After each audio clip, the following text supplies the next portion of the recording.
It is a blessing to be here this evening in this wonderful church that has become so much part of our lives over many years when we came here first. I think it was 2011 when we first came here.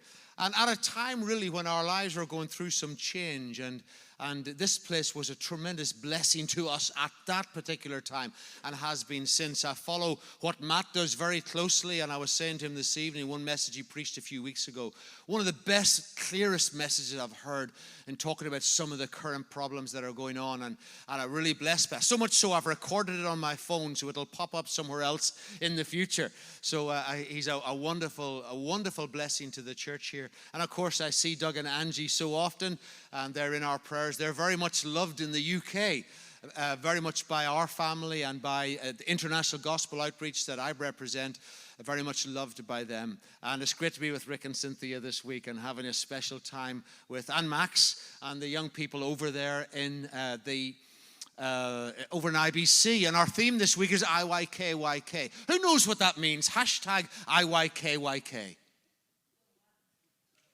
See, if you're over the age of 40, you'll think, I haven't a clue what you're talking about. And I didn't know. And because I didn't know, I didn't care that I didn't know. But IYKYK says, if you know, you know. So my wife says, well, IYDK, if you don't know, you don't know. And so I had to look it up, and so that's what my theme is this week, about knowing. So we're looking at people in the scripture who know and people who don't know. I brought some newsletters with us. They're out in the foyer. If you're interested in just seeing what we've been up to, there's a little bit of details about us in there. And thank you for those of you who pray for us. Thank you to Matt and Heather who supported us faithfully over the last few years. And for many of you who have done that in this church, thank you. Last year, well, the year before, when COVID really hit, we weren't allowed to travel. And the same here in America, travel was restricted. And so when travel was lifted, that's all I do now. I don't look for opportunities to preach at home anymore. I've got minister friends who are always saying to me, oh, I can open up some doors. I said, I don't want any doors open to me. If somebody invites me to go and speak, I'll go and speak. I don't ring anybody to go and speak. But when I travel overseas, then God has opened up some tremendous doors this year. I'm just back from Transnistria, where Doug also has been. Had a fantastic time, and I just love the way the Lord opens up doors for us. I was in Pakistan a couple of weeks before that. Again, had an amazing time. I hadn't been there since 2015, and I didn't get a visa then, and I was a bit nervous that I wouldn't get my visa this time, but it all came through, and they flocked to the meetings.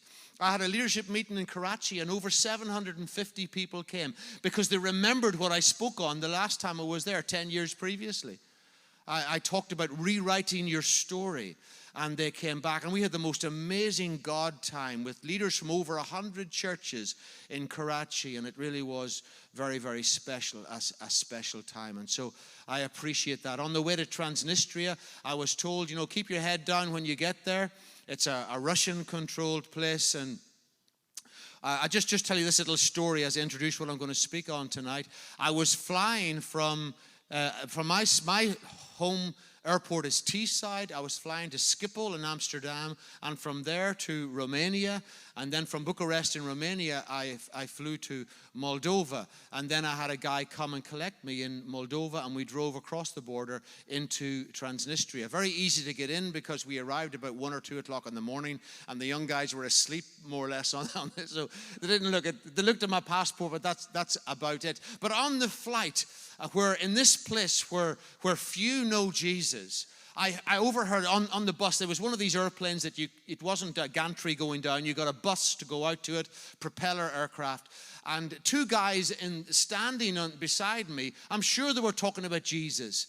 And I thought, well, this is interesting in a place where there's not supposed to be very many people who follow Jesus. When I got onto the plane, you had to fill the plane by the rear door, because there wasn't a door at the front. So I was sitting at the front, so I had to get up and get right up to the front and just sat there. And it was a very, very loud aircraft.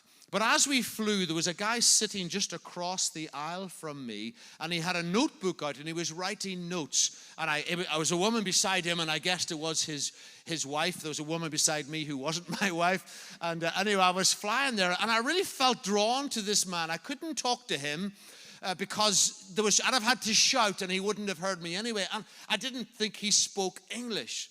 So we got to Moldova, going out to get our luggage, and I went down to the you call them a restroom. I went to the restroom, and he went to the restroom at the same time. So we're standing, not to be crude, but we're standing by the urinals in the restroom. And I don't talk to men in the restroom. I've made it part of my ministry life. Don't talk to men in restrooms. You can get into trouble for that. You know, so I felt, I can't say I felt drawn to him. I was in the loo, right? But he was standing just across from me. And I said, listen, I noticed you were taking notes on the plane. And he answered me in perfect English. So he said, yes, I was. So I said, what were you doing? Oh, he said, I was just writing down some thoughts. So I said, are you a preacher? He said, yes, I am. I thought he was.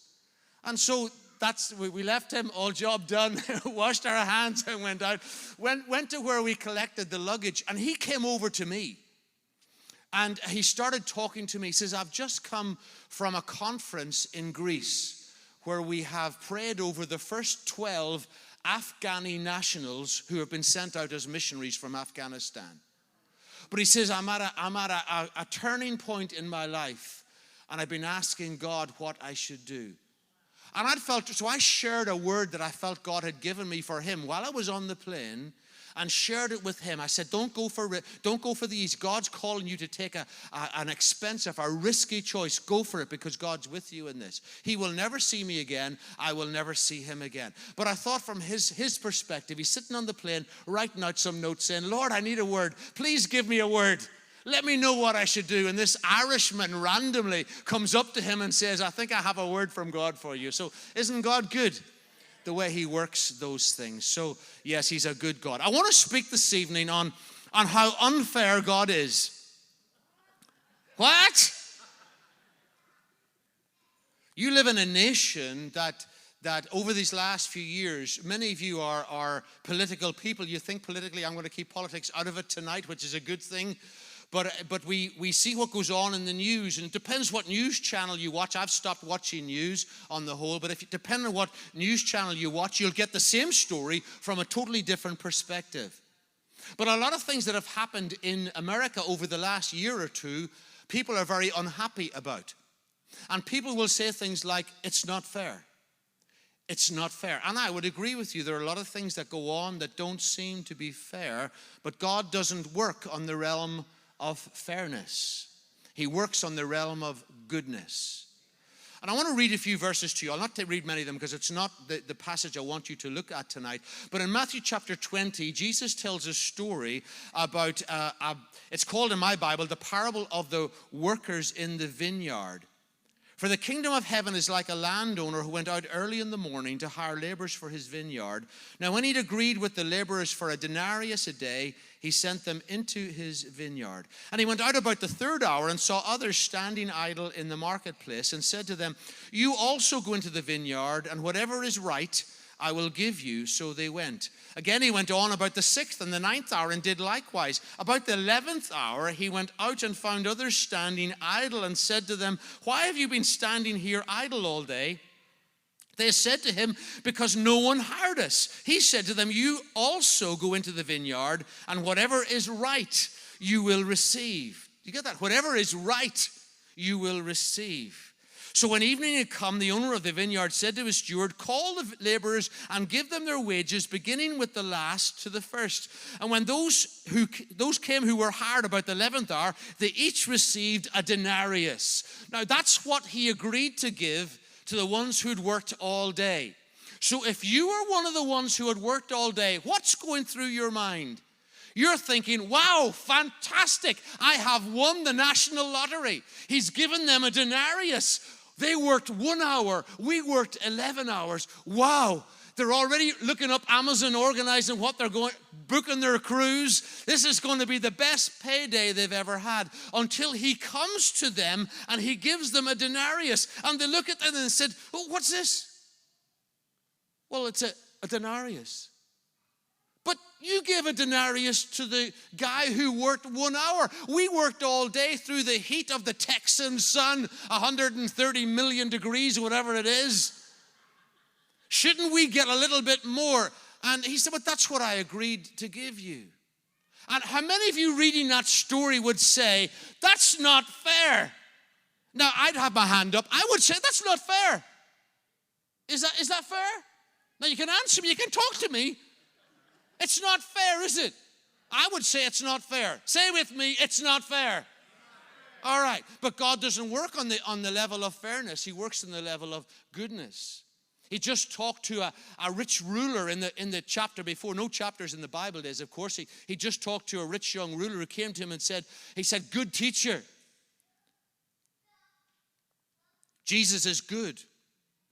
Imagine this. You're standing at the cross, and you've come out to the cross because the murderer of your husband is about to be crucified.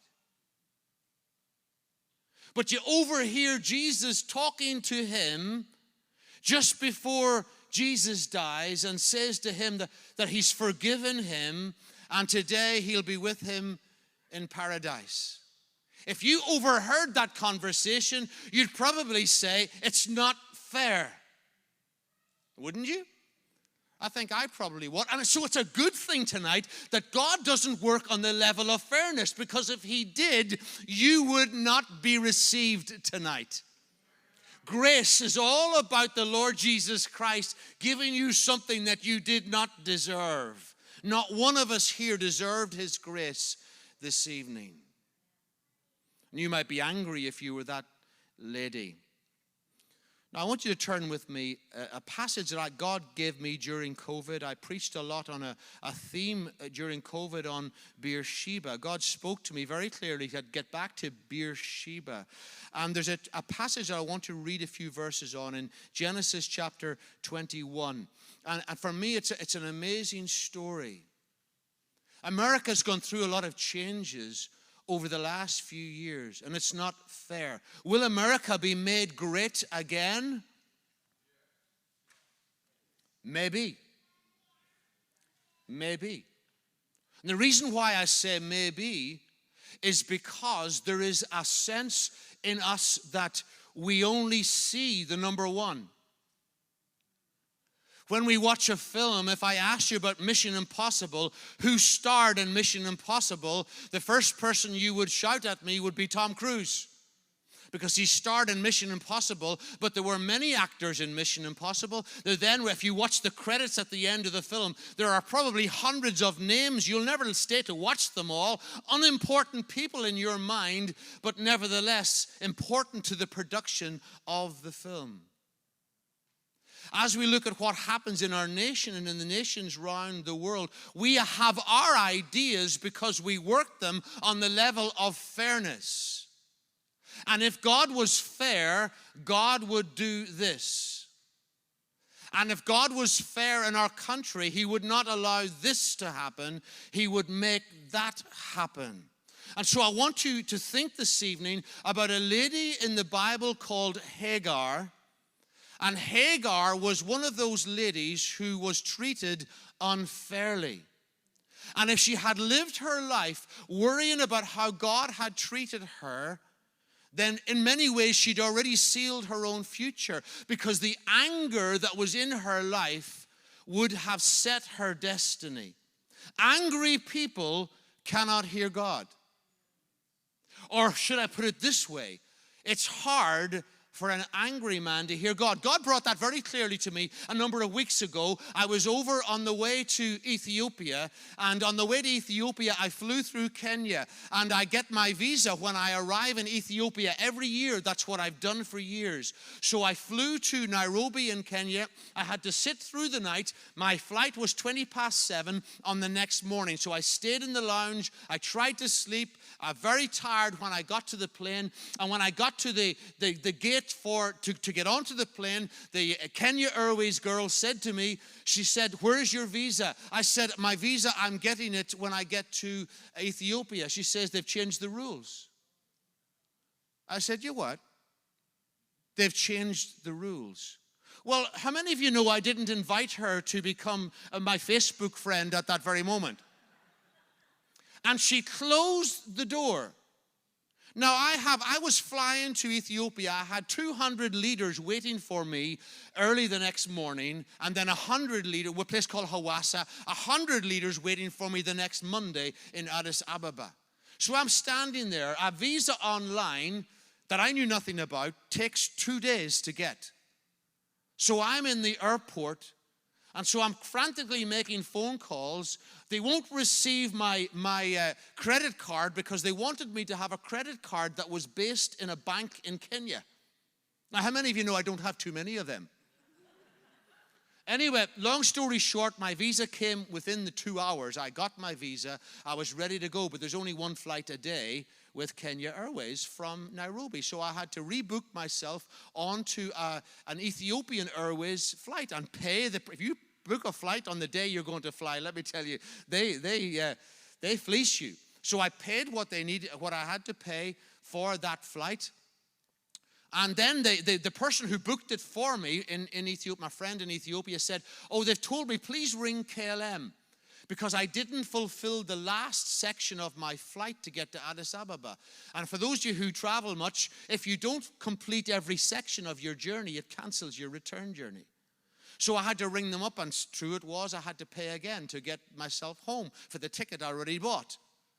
So next thing, I'm down about $1,200 at this stage.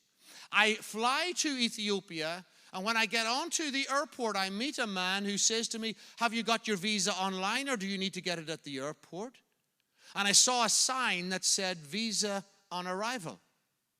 Now, let me tell you, now my level of frustration goes from normal to the red zone, right? So I've taken out my phone, I'm videoing it, I'm zooming in, all the people are looking, what is this guy doing? I'm seeing hundreds of people getting their visa on arrival, and that's what I should have done. And so now I'm angry. Until about 15 minutes into this, God dealt with me and told me to wise up. An angry man can't hear God. I was going to a conference with 200 leaders who had come to hear God. They weren't interested in my experience of travel. Then I had to go to another 100 leaders where I needed to hear from God. We had a fantastic time. It was wonderful. And God's teaching me this. It happened again a couple of weeks ago. I was in Cornwall. I was at a place called Land's End, and they now have at Land's End, the car park, they have a camera that takes your number plate. And so I had to, then you put money in a machine. I couldn't see it, so I took off my Ray-Ban sunglasses, and I forgot them, and I walked away without them. When I went back, somebody'd stolen them. And I've had these for at least 10 years. Kathy bought them for me. They've been in every country I've traveled to. So I was annoyed. In fact, I walked around that tourist attraction staring at everybody. Every young person, a guy that came out, I stared at him thinking, if I see the little Ray-Ban logo on you, or logo on your glasses, I'm pinning you to the floor to see if they're mine. I'll smell them. I'll sniff them to see if it's got my smell on them. About actually it was a bit longer this, about half an hour into this, God told me to wise up. Angry men can't hear God. And so he's teaching me to release it. Let me tell you, a lot of people in America are angry and they will not hear God, because their anger will stop them from hearing the Lord. The Lord needs an empty vessel, a vessel that hasn't got a pre-programmed argument. When I read, turn with Genesis 21, I will get to this honestly. It's a great story, because Abraham, God has eventually fulfilled his promise to Abraham. I will give you a son, Isaac, my son, Isaac. I will give you a son. Your wife Sarah, she will bear a son, calling him Isaac. What a wonderful day. He was weaned, or he was well, you see at the beginning of it, when he was 8 years old, he was circumcised. And then in verse 8 of Genesis 21, he's about 3 or 4 years old here. The child grew and was weaned, and Abraham made a great feast on the same day that Isaac was weaned. Verse 9, and Sarah saw the son of Hagar, the Egyptian, whom she had borne to Abraham, scoffing. Therefore she said to Abraham, cast out this bondwoman and her son, for the son of this bondwoman shall not be heir with my son, namely with Isaac. And the matter was very displeasing in Abraham's sight because of his son. But God said to Abraham, do not let it be displeasing in your sight because of the lad or because of your bondwoman. Whatever Sarah has said to you, listen to her voice, for in Isaac your seed will be called. Now I want you to imagine this evening that you are Hagar. Here is Hagar. Hagar is a slave. She's an Egyptian slave. She has no future in herself. Her future will always be tied up with Abraham and with Sarah. She will not make her own choices. She will not go on her own vacations. She will not have anything. But there's one thing that she could do. She could get married to another slave. And hopefully God would give her a child of her own. That's the only thing she could hope for. Oh, her child might also become a slave in the family, but that's her dream, that she would become a mother. And when Sarah came along to her one day, Sarah robbed her of that only dream she could ever have. She said, I want you to lie with my husband, and if you get pregnant, or when you get pregnant, the child that you bear will become my child. I'm stealing from you the only thing that you could ever do for yourself. That's unfair. I think it's unfair. And a dopey idea that Sarah had, let's be honest. Abraham, he's just a man, he'll go along with it. Great idea. But look what happens in this story. There's a party going on because the boy, he's been weaned. He now is a young boy, Isaac. So they're having a party, a celebration for him. And Hagar's part of the party. She probably prepared the food. She's part of the whole thing here. And so she's there. And but Sarah sees her son scoffing. I don't know what that really means. Some faces that Ishmael, who thought he would be the heir, 13, 14 years old, he thought he was the one. So he's looking across thinking, who is this kid? Sarah sees him, goes up to Abraham and says, Abraham, I want you to get rid of that boy. This is Abraham's son. I want you to get rid of that boy, and I want that woman. I don't want ever to see her in my sight again. Abraham's upset because this is his son. But God speaks to him and says, listen to your wife. Do what she says. So here is Hagar, who already has run away. If you read a few chapters previously, when she got pregnant, first of all, she looked at Sarah, and Sarah saw her looking in a way that said, I can do something you cannot do. So she treated her very badly, and she ran away. And she ran. God spoke to her when she ran away and said to her, I want you to go back, and I want you to submit to your mistress, to your master. I want you to do what they tell you to do. And so she comes back. Now imagine you are Hagar. In the middle of this party, Abraham comes along to you and he says to you, I want you to leave this party. I'm not even going to give you a goodie bag. I'm going to give you a little bit of bread and a little bit of water, and away you go. Have a nice life. Imagine you are Hagar. What would your argument be? I would say, it's not fair. God, what are you doing in my life? It's not fair. How is this happening to me? I ran away before when I decided to run away, but you told me to come back. I've given you everything. I'm only in this position because I'd done what you said. If I'd ignored you, I wouldn't be in the predicament that I'm in today. And sometimes, as children of God, we find ourselves in a place where our argument can be against God himself. Have you ever said, God, you got me into this mess.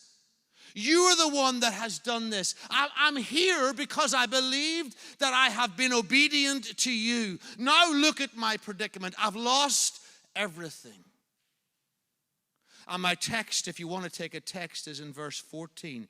So Abraham rose early in the morning, took bread and a skin of water, and putting it on her shoulder, he gave it and the boy to Hagar, sent her away. Look at this next phrase. Then she departed, and she wandered in the wilderness of Beersheba. Beersheba means the well of the oath. If you're to read the rest of the chapter, it's where Abraham takes 7 lambs and gives them to Abimelech, the king of the Philistines, and they make a covenant together. And so it means the well of the oath, the well of promise. When we talk about the promises that God has given, we sang that lovely song, Waymaker.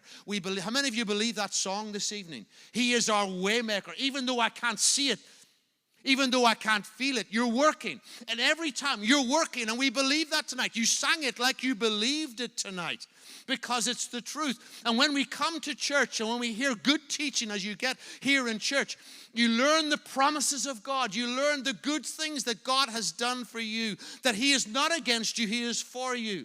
He loves you, He cares for you, He looks after you. He's a good God. He's a covenant-keeping God. And when we take communion together, we remember that Jesus gave His life for us. He took your poverty out of His richness and gave you His richness. It's a wonderful trade-off that happened on the cross. And we learn those things in church. You can have had a bad day and you come along to church and you sing and you're encouraged from the front by David or someone to sing, and you lift your voices, and at the end you say, I'm glad I came to church today because God has met me. I had an awful day, but thank God I met Him here at church. And that can be your experience. It's the place of promise. But imagine if you came along to church and you were asked to leave. Now, that's not going to happen to you here, but it's like that for Hagar. Hagar's asked to leave. But I'm only here because you told me to. You're going to have to leave. But I'm only here because I didn't want to sleep with you, you ugly mutt. I only did it because you told. See, we've got to realize Hagar did not have a choice. Her sleeping with Abraham was not a crime of passion. This was not an affair. This was a woman who did not want to do it, but was ordered to do it. And by doing it, gave up her right to have a child of her own. So was she badly treated? Well, she wandered in the wilderness of Beersheba. And I want to speak tonight maybe to one or two in this place who maybe when you come to church, or maybe you're going through a season in your life when it feels like you ought to be feeling different than you feel. You ought to be rejoicing, but when others are rejoicing, somehow there's a depth of sorrow within you because it's not fair. What's happened to you is not fair. What happened to Hagar was not fair. What happened to me in Ethiopia was not fair. But God showed me that in my anger at that time, I was closing up the channel of hearing from God. So here with Hagar, look what she did. It says in verse 15, the water in the skin was used up. She placed the boy under one of the shrubs. Then she went, sat down from him at a distance, about a bow shot. For she said to herself, let me not see the death of the boy. So she sat opposite him, lifted her voice, and wept. Verse 17, God heard the voice of the lad. Doesn't even say God heard her voice. He hears the voice of the lad. Then the angel of God called to Hagar out of heaven. I love this. And said to her, what's your problem? I mean, it's a surreal moment, this. The angel comes along, I'm thinking, is this angel brain dead or something? Well, he coming along and says, sorry, that's a bit insulting to say. Sorry, I don't mean that, Lord, they're not brain dead. Comes along and says, what ails you? What's your problem, Hagar? I think Hagar could have said, hold on a wee second, God. Have you taken your eye off me? Have you heard a single thing I've said to you? Have you been just looking at Abraham? Hey, I'm here. I'm here because I've obeyed you. You told me you were the God who sees. Well, do you see me? She could have said that. He says to him, what ails you? Fear not, for God has heard the voice of the lad where he is. And I want to tell you this evening, God hears you where you are, not where you're not. He hears you where you are. And the interesting thing in this story is that when you read into the next verse, he says, arise, lift up the lad, hold him with your hand. I will make him a great nation. Verse 18, then God opened her eyes, and she saw a well of water. And she went and filled the skin with water and gave the lad a drink. Now listen, let me tell you something. That well was not there. She's in the wilderness. The definition of a wilderness, unless it's an oasis, the definition of a wilderness is somewhere where there's no water. It's a place where there's nothing there. I believe that God gave her her own well, right in the middle of the desert. Now, God may well make America great. I wasn't making a political point there at all. God may well make your nation great again. I pray that he does. I love America. It's a favorite place to come outside Israel and Ireland, of course. I love coming to America. It's a wonderful, wonderful place filled with people, many, many people who love God passionately. But I want to encourage you with this thinking. What if God doesn't want you to be number one? And translate that into the kingdom. We see Tom Cruise, and everybody wants to be Batman or Tom Cruise or Superman or a Marvel hero. And we, as kids, we imagine ourselves in that place. We want to be the Abraham. We want to be the Moses. But would you be happy if God called you to be a Hobab? Would you be happy if God called you to be Jeconiah, or do you have to be Jehu? And those names you may not recognize because we don't major on them. We major on Abraham and Isaac and Jacob, on Moses and Joshua, on David and Solomon. But there are a lot of people in this Bible who maybe you'd call them number twos. They're not the number one, but they're people who God loved. And the question that I want to challenge you with tonight is, will you still serve him if God calls you to be a number two? Will you still serve him if it doesn't look like you're the center of the party? Will you still serve him? The organization I work with, International Gospel Outreach, we've never advertised. God has just brought people to us. And a lot of people, ministers who've come to us, are ministers who've been hurt by different reasons from different denominations. But we've picked up the pieces. And so we have a lot of misfits, if you like, in our organization. I'm going to India in November to organize a conference. But the rules of the conference are this. We're not going to New Delhi. We're going right up into a place called Siliguri in the north. And we've invited 200 leaders, key people from across the north of India, Assam, Sikkim, Darjeeling, over into Nagaland, up into Bhutan and Nepal. And we're inviting them together, people who would not normally be invited. They're number twos, if you like, not number ones. People, but whose lives God's hand is upon. And I want to say to you tonight that if you feel like you're wandering in the wilderness of Beersheba, don't call or cry to God to take you back to the party. Because God might not want you to be in the party. Ask God to open your eyes, that you would find a well of water where you are. I can promise you there is a well of water for you right where you are, in the midst of your confusion, in the midst of your saying it's unfair, in the midst of that feeling of being overlooked and neglected. We've got to get rid of the idea that God only loves number one. God actually loves number 2, 3, 4. You can go down to the last person on earth who God loves. He calls us all in different ways. But God's hand was on Hagar. And he did not take her back to the party. He gave her a well of water where she was. I want to encourage you this evening. If you're suffering from this idea of it's not fair, let it go. You might have come through some horrendous things in your life, but you've got to let it go. When I started off ministry in the Methodist Church many, many years ago over in Ireland, I had to visit the elderly once a month. And so I was given a list. I had to go through my list every day. I had to go visiting. If somebody was in hospital, I had to visit them once a week. If they were elderly, I had to visit them once a month. That was just the rules in the church where I was. There's this one lady in the city of Armagh who I dreaded going to see. And I was in her home many times, and I hated it every time I went because she always talked about the Catholics. and the problems in Ireland. Of course, I was brought up in the terrorist years in Northern Ireland. A lot of people died, a lot of explosions went off. But this little Protestant lady, she saw the problems as belonging to the Catholics. And she rehearsed that every time I went into her place. Every time I went in, it was the same story. I had one lady in my church. She always sat right at the back near the door on the left side as I looked down.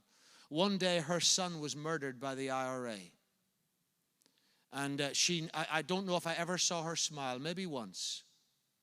I couldn't talk to her much. I couldn't talk about forgiveness with her because her life was consumed by what somebody did in stealing her son away. And she was badly treated. Listen, not one of us in this place this evening wouldn't agree that the woman was badly treated. And that in many ways, if anybody had an excuse to rehearse the situation, she did. But it's a dead-end street. Have you ever been invited out for a lady for coffee and you've hesitated to go? You've said to your husband, I don't want to go out for coffee with that woman, because you know what she's going to talk about? The same story about how she was mistreated every time. She always goes back and repeats the same story again and again and again. You know what I'm talking about? We've got to let it go. You might have lost a child. You've got to let that go. You might have lost a parent. You've got to let that go. You might have been badly treated in your life. You might have been disqualified or sacked sacked unfairly by your employer. You've got to let that go. Because until you let that go, every time you come into the presence of God, you will rehearse the same story again and again and again. I'm badly treated. I love you. I'm in this place because I was obedient to you. God, where are you? And we don't leave any gaps. We don't leave any pauses. We just tell God how we feel, and we walk away and we feel better then. But God's wanting to minister to us. I'll finish with this illustration. I was sharing up in somewhere, and I was preaching, and this guy came to me on the Sunday evening. I was talking about forgiveness, and this guy shared with me that every time he prayed, he saw the same thing. His daughter was I think she was raped. He didn't use the word rape, but his daughter was molested by some man when she was 17 years old. And every time he came to God, he saw his face, the face of the man who attacked his girl. And it couldn't. Anyway, why I'm telling you is that on the Sunday morning at the altar, God delivered him completely. He took it all away and cleared out the way to God once again. And listen, folks, America, badly treated. You might look at the president, you might look at what's going on, you might look at some of the things, and you might spend all your time like a Fox News reporter going over the same stuff again and again and again. You might replay the video of Joe Biden falling on the step of the airplane again and again and again. Let me say something to you. Stop it. Because we've got to get to the place, and it isn't political because, well, you know what I think of the clown, but there you go. It's another story. But listen, we've got to let it go because I've got to hear God. And if I'm going to hear God, I have to clear the airways so that there's nothing in here that can block here so that I can't hear him. And I'm one of those people who I go over it again and again. I do that. I've kept emails from people. Have you ever done that? Stored emails away. You'll never use it, of course. Have you ever had a bad letter from somebody? You haven't got it. You just keep it just in case. Have you ever done that? Now, maybe you're not like me. Maybe you're not Irish enough to be like what I do. But listen, I've done it. Not any longer. I've got rid of them. I've burnt them. I've cleared them out because I want to hear God. So this evening, as I just pray, maybe God's speaking to you personally. It's not fair, this message. You might be angry with me right now. You might think, go home to Ireland. Don't like you anymore. Maybe you liked me when we started and you don't like me anymore. Pastor Matt said that Kingsley encourages. You're thinking, well, he got that one wrong, didn't he? I don't mean that. I really believe that if you would release it, actually, your walk with God would go into hyperspace and you would start to hear him more clearly. day by day. I can promise you that will happen. But until you release it, until you give it to him, allow God to open up your eyes so you can see the well of water he has for you. Until you can do that, then you'll stay like a record, an old record, stuck on the same track forever and ever and ever. Father, I pray for your people in this church this evening. Lord, particularly to one or two maybe that you're honing in on tonight. And all of us, I guess, that sometimes get angry because of the way others treat us. Forgive us, Lord, when we rehearse these scenarios in our mind and we go round them again and again and again. Please forgive us tonight.